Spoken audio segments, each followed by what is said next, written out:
భారత ప్రధానమంత్రి నరేంద్ర మోడీ అంటే దేశ ప్రజలకి చాలా భక్తి. ఒక రకంగా చెప్పాలంటే ప్రేమ. ఆయన ఏం చెప్పినా తూచా తప్పకుండా పాటిస్తూ ఉంటారు. అదే సమయంలో ఆయనంటే చచ్చేంత భయం కూడా. ఎప్పుడు ఏ క్షణాన ఏ నిర్ణయం తీసుకుంటారో అది తమ మీద ఎటువంటి ఎఫెక్ట్ పడుతుందో అనేటటువంటి భయంతో ఉంటారు దేశ ప్రజలు. ఇప్పుడు తాజాగా ఆయన పట్ల ఉండేటటువంటి ఈ భయభక్తులే పెట్రోల్ సంక్షోభానికి ఒక రకంగా కారణమయ్యాయి అంటూ రాజకీయ విశ్లేషణలు వెలువడుతున్నాయి. ఎందుకంటే ఇటీవల ప్రధానమంత్రి మాట్లాడుతూ ఇప్పుడు భారతదేశంలో నెలకొన్నటువంటి పరిస్థితి ప్రపంచంలోనే విపరీతమైనటువంటి పశ్చిమాసియా యుద్ధం వల్ల చమురుకి కొరత ఏర్పడము, దాని ఎఫెక్టు దీర్ఘకాలం ఉండాల్సినటువంటి పరిస్థితి ఉండడము, దీంతో చాలా ఒత్తిడిని ఎదుర్కొంటుంది భారతదేశము. తీవ్రమైనటువంటి పరిస్థితుల్ని చవిచూడ రావాల్సి ఉండొచ్చు అంటూ ఉదాహరణకి మనకి క్రైసిస్లు ఎదుర్కోవడానికి అన్నిటికీ సిద్ధంగానే ఉన్నాము, గతంలో మనము కరోనా లాంటి విపత్తుల్ని చాలా సమర్థంగా ఎదుర్కొన్నాము అంటూ ఆ కోణంలో ప్రజల్ని అప్రమత్తం చేసేందుకు, అదే సమయంలో ప్రభుత్వం తీసుకుంటున్నటువంటి చర్యలను వివరించేందుకు ప్రధానమంత్రి ప్రయత్నించారు. ఇది నిజానికి ప్రజలకు ఒక ధైర్యం ఇవ్వాలి, భరోసాను ఇవ్వాలి అనే ఉద్దేశంతో ప్రధానమంత్రి, అందులోనే ఒకవైపు పార్లమెంట్ జరుగుతుంటే విపక్షాలు విరుచుకుపడుతున్నాయి, ఈ నేపథ్యాన్ని అంతటినీ దృష్టిలో పెట్టుకుంటూ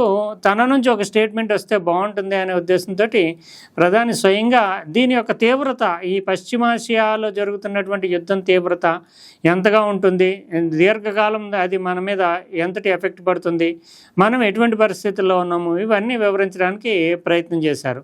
దీంతో వెంటనే గతం నుంచి, అంటే యుద్ధం మొదలైనప్పటి నుంచి మీడియాలోని వివిధ ఆర్థిక నిపుణులు చాలా విశ్లేషణ చేస్తూ ఉన్నారు.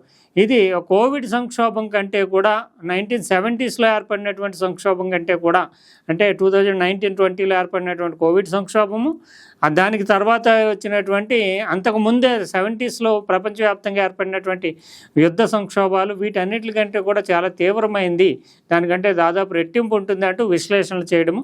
ప్రధానమంత్రి ప్రకటన తర్వాత నేషనల్ మీడియాని, వివిధ రకాలైనటువంటి మాధ్యమాలు, సోషల్ మీడియా గ్రూపులు లాక్డౌన్ ప్రకటించేస్తారు భారతదేశంలో కూడా అని, ఈ విపత్తు నుంచి బయటపడడానికి అనే రకమైనటువంటి విశ్లేషణలు సాగడంతో ఒక్కసారిగా దేశం ఉలిక్కిపడింది.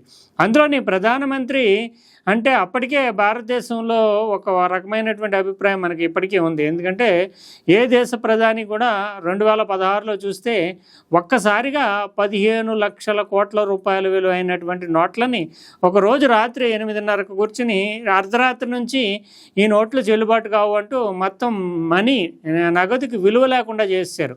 15 లక్షల కోట్ల రూపాయలు. అయినా కొన్ని నెలల పాటు ప్రజలు డబ్బుల కోసం ఏం చేయాలి అనేటటువంటి క్యూలు కట్టడము, ఇవన్నీ ఎదురైనటువంటి పరిస్థితి చవి చూడాల్సి వచ్చింది. అంతటి తీవ్రమైనటువంటి నిర్ణయం తీసుకున్న ప్రధానమంత్రి మీద ఉండేటటువంటి విశ్వాసంతో ప్రజలు సహించారు. అదే వేరే ఏ దేశంలోనైనా అయితే పెద్ద ఎత్తున తిరుగుబాటు వచ్చేటటువంటి వాతావరణం. కానీ నరేంద్ర మోడీని దేశం నమ్మడం వల్ల అంతటి క్లిష్టమైన పరిస్థితిని, తమ జేబులో పైసా కూడా చెల్లుబాటు కాని పరిస్థితి ఉన్నప్పటికీ కూడా కష్ట నష్టాలను చవి చూడడానికి దేశం సిద్ధపడింది.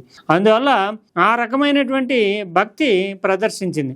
తర్వాత 2020లో లాక్డౌన్ ప్రపంచంలోనే చాలా సీరియస్గా ఇంప్లిమెంట్ చేసినటువంటి లాక్డౌన్ ఏదైనా ఉందంటే భారతదేశంలోనే ఆ లాక్డౌన్ని ఇంప్లిమెంట్ చేశారు. మొత్తం దేశమంతా స్తంభించిపోయింది. రవాణా రంగం కావచ్చు, వివిధ రంగాలు కావచ్చు, అన్నీ మూతపడిపోయింది. దానిని 24 అవర్స్ టైంలోనే ప్రధానమంత్రి నరేంద్ర మోడీ ప్రకటించి మార్చి 25, 2020లో ఒక నిర్ణయం తీసుకుని రేపటి నుంచి లాక్డౌన్ అంటూ ప్రకటించేయడము, అది దాదాపు దశల వారీగా 4 దశలుగా 68 రోజులు వరకు ఉండడం అనేది జరిగింది. దేశం మొత్తం అతలగక్కుతో అల్లకల్లోలం అయిపోతుంది అని అనుకున్నప్పటికీ ఆ గండాన్ని కూడా ప్రజలు ప్రధానమంత్రి మీద ఉన్నటువంటి ఒక విశ్వాసము, ఆయన తీసుకున్నటువంటి నిర్ణయం పట్ల నమ్మకము, అది మంచి కోసమే తీసుకున్నారు అనేటటువంటి భరోసాతోటి కష్ట నష్టాలు ఎన్ని ఎదురైనా సరే లాక్డౌన్ లాంటి నిర్ణయాన్ని ఇంప్లిమెంట్ చేయగలరు. అదే వెస్ట్రన్ కంట్రీస్లో ఈ నిర్ణయాన్ని ఇంప్లిమెంట్ చేయడానికి చాలా కష్టాలు పడాల్సి వచ్చింది, చాలా సాహసోపేతమైనటువంటి చర్య. ఆ సందర్భంలో కూడా ప్రజల్ని నిరంతరము యాక్టివిటీలో ఉంచడానికి గంటలు కొట్టండి, ఇలా రకరకాల జ్యోతులు వెలిగించండి, ఇలా ప్రధానమంత్రి ప్రతి సందర్భాన్ని చెప్పడము, ప్రజలు పాటించడం అనేటటువంటి జరిగింది. ఇప్పుడు పశ్చిమాసియా యుద్ధము, ఈ సంక్షోభము భారతదేశం ఎంత తీవ్రమైనటువంటి పరిస్థితి ఎదుర్కొంటోంది. అందులోని 85% వరకు కూడా ముడి చమురు విదేశాల నుంచి భారతదేశానికి వస్తుంది. ఈ పరిస్థితులన్నింటినీ చెప్పిన తర్వాత ప్రధానమంత్రి కరోనా లాగే లాక్డౌన్ ప్రకటిస్తారా అనేటటువంటి చర్చ మొదలైంది.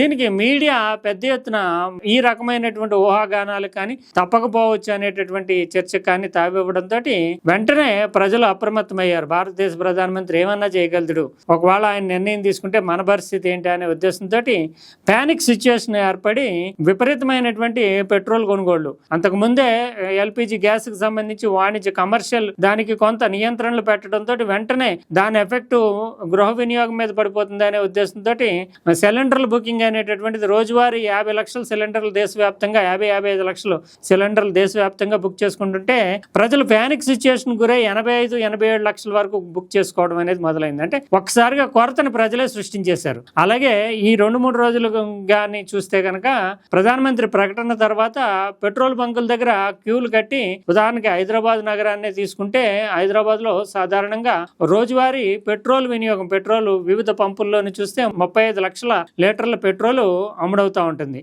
అదే సందర్భంలో డీజిల్ 45 లక్షల లీటర్ల వరకు ఉంటుంది. కానీ మంగళవారం నుంచి చూస్తే బుధవారాల్లో 1 కోటి లీటర్ల పైచులకు వినియోగం అయినట్లుగా అంటే కొట్టించుకున్నారు ప్రజలు. అంటే ఏదో జరగబోతోంది, అందువల్ల 3 రెట్లు కొనుగోలు జరిగినాయి. దీంతో ఒక్కసారిగా ఒత్తిడి ఎదురైంది. దీనికి ఇతరత్ర అంటే పెట్రోల్ బంకులు మూతపడడానికి ఇతరత్ర కారణాలు కూడా తోడయ్యాయి. ఒకటి, ప్రజల్లో ఏర్పడినటువంటి సైకలాజికల్ పానిక్ సిచ్యుయేషన్, ప్రధానమంత్రి ఏమన్నా నిర్ణయం తీసుకుంటాడేమో అనేటటువంటి భయాందోళనలు. మరోవైపు చూస్తే కనుక మార్చి చివరికి వస్తుంది కనుక ఫైనాన్షియల్ ఇయర్ ఎండింగ్ లో కంపెనీలన్నీ కూడా అకౌంట్లను సరి చేసుకుంటూ ఉంటాయి. అంటే చెల్లింపులు, ఇన్కమ్ ట్యాక్స్ కి సంబంధించినటువంటి ప్రొఫార్మా పూర్తి చేయడానికి వివిధ రకాలైనటువంటి పద్ధతులను సరి చేసుకుంటూ ఉంటాయి. ఈ సందర్భంలో పెట్రోలియం డీలర్లకు ఇచ్చినప్పుడు ముందుగా నగదు చెల్లించండి, మీకు ఎంత పెట్రోల్ కావాలో అంతకి నగదు చెల్లిస్తే కనుక పెట్రోల్ ఇస్తాము, అది అకౌంట్లో జమ చేసుకుని ఇయర్ అండ్ ఫైనాన్షియల్ రిటర్న్స్ దాఖలు చేసుకోవడానికి వీలుంటుంది అనే ఉద్దేశంతో చివరి 10-15 రోజులు ఆ రకమైనటువంటి ఒత్తిడిని చేస్తూ ఉంటారు. అంతకుముందు అయితే రుణం అంటే చెల్లింపు కంటే ముందు సరఫరా చేసిన తర్వాత జమ చేస్తూ ఉంటారు. కొంత రుణ పరిమితి ఉంటుంది. ఆ మేరకు పెట్రోలియం డీలర్లు తర్వాత కంపెనీలు కడుతూ ఉంటారు. కానీ ఈ చివరి 10 రోజులు మాత్రము కంపెనీలు ముందుగా ఎంత కావాలో అంత కట్టిన తర్వాత, డబ్బులు కట్టిన తర్వాతే సరఫరా ఉంటూ ఉంటాయి. ఇది ఒక రకంగా ఒకసారిగా 15-20 లక్షల వరకు కూడా ఒక్కొక్క పెట్రోల్ బంకు చెల్లించాల్సి ఉంటుంది. కాబట్టి ఆ పెట్రోల్ బంకులు ఆ నిధులు సమకూర్చుకోవడానికి కొంచెం ఒకసారిగా ఇబ్బంది పడుతూ ఉంటాయి. అందువల్ల ఈ అంతకుముందు వచ్చినటువంటి రుణ సదుపాయము, రుణ పరిమితి ముందుగా సరఫరా చేసి తర్వాత తీసుకోవడం, ఈ సదుపాయం లోపించడంతో ఆ నిధులను సమకూర్చుకోవడంలో కూడా కొంత అసౌకర్యానికి గురవుతూ ఉంటాయి పెట్రోలియం కంపెనీలు, పెట్రోలియం పంపులు అంటే పెట్రోల్ బంకులు.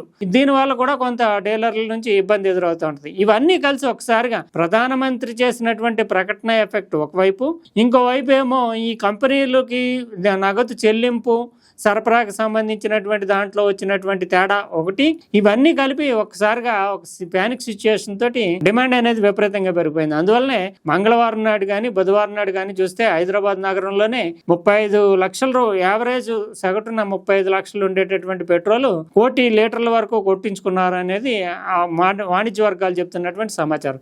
ఇది ఖచ్చితంగా ప్రజల్లో ఎవరేమైపోయినా పర్వాలేదు, మనకు మాత్రం సమృద్ధిగా ఉండాలి, మనకి ఎటువంటి ఇబ్బంది ఏర్పడకూడదు అనేటటువంటి ఒక సైకలాజికల్ ట్రాప్ లో ఉంటారు జనాలు. ఆ జనాలకు ఉండేటటువంటి ట్రాపే ఇప్పుడు ఈ కృత్రిమమైనటువంటి కొరతని సృష్టించింది. నిజానికి భారతదేశంలో ఉండేటటువంటి నిల్వలు చూస్తే కనుక భారతదేశానికి ఇప్పటికే ఉన్నటువంటి 60 లక్షల టన్నుల వరకు ముడి చమురు నిల్వలు ఉన్నాయి. తర్వాత రిజర్వ్ నిల్వలు మరొక 70 లక్షలు ఉన్నాయి. ఇవన్నీ దాదాపు 75 రోజులకు సరిపడగా నిల్వలు ఉన్నాయి. ఇంకా కొత్తగా ఏమీ రాకపోయినా కూడా 75 రోజులు ఇబ్బంది ఏర్పడినటువంటి పరిస్థితి ఉంది. అయినా ప్రజల్లో ఎంత పానిక్ సిచ్యుయేషన్ అనేది ఒక సైకలాజికల్ ఎఫెక్ట్ గానే చూడాల్సి ఉంటుంది. తర్వాత ప్రధానమంత్రి మళ్ళీ దీన్ని పరిస్థితిని గమనించిన తర్వాత, దేశవ్యాప్తంగా ఏర్పడుతున్నటువంటి పరిస్థితిని గమనించిన తర్వాత, లేదు నిల్వలు ఉన్నాయి మీరు కంగారు పడొద్దు అని చెప్పడము, ఆ కంపెనీలు ఏవైతే ఉన్నాయో ఆయిల్ సప్లై కంపెనీలు అవన్నీ కూడా నిల్వలు ఉన్నాయి, సరఫరాకి తగినంతగా ఉంది, మేము పంపుతున్నాము, వాళ్ళ నుంచి డిమాండ్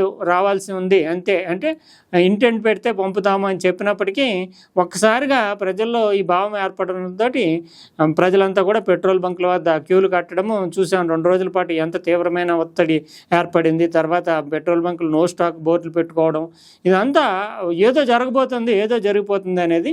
ఇంకా పక్కోడు ఏమైనా పర్వాలేదు, మనం మాత్రం సమృద్ధిగా ఉండాలనేటటువంటి ప్యానిక్ సిచ్యువేషన్ తోటి అందరూ కూడా ట్యాంక్ ఫిల్ చేయించుకోవడం. 1 లీటరు 2 లీటర్లు 100 రూపాయలు 200 కట్టించుకునేటటువంటి బైక్స్ కూడా ట్యాంక్ ఫుల్ చేయించేసుకోవడం, అంటే 1000-1500 కూడా ఖర్చు పెట్టి ట్యాంక్ ఫుల్ చేయించుకోవడం అనేది జరిగింది. దీంతో ఒక్కసారిగా ఈ కొరత అనేది ఏర్పడింది.